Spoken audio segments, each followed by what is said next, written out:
There's so much technology, which you would think would make life easier, but in a lot of ways it just complicates things.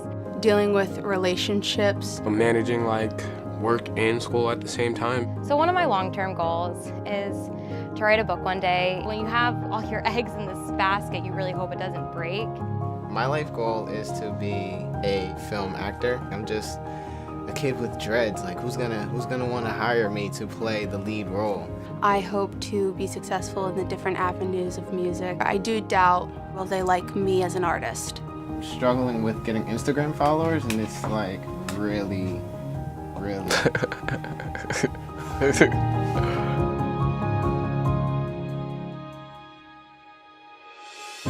So what struggles did you face when you were their age? I was trying to figure out what I was doing, most of the time. And of course I did all kinds of jobs. I was the world's worst waiter. Nervous, always nervous. I became a professional actor when I was 28, and then of course it was trying to establish a career. I did not go to college. My father said, you don't have to go, you're a girl. I was able to work my way up to secretary for the president of the company.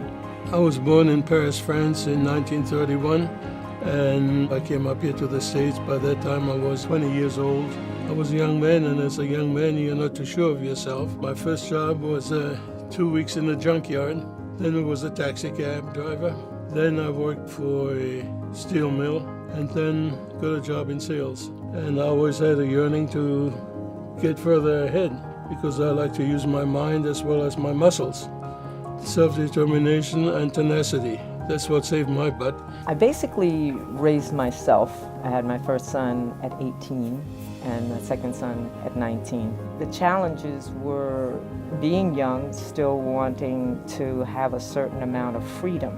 There were so many challenges, and in a way I'm very grateful for that, because it prepared me to appreciate life in such a grand way. I feel like after hearing my grandpa talk about his life, all of the problems that I deal with are a little smaller. It gives me a different perspective. I knew my grandma hadn't gone to college. I think I never made that connection that it just wasn't something that she was allowed to do. It really makes me think about how lucky and fortunate I am. I couldn't do it without her setting all the groundwork. I really feel like I can achieve anything. Hearing their stories definitely do inspire me to be more determined. That reassures me that everything big always starts off kind of small. I learn from these guys every day, so they are my inspiration.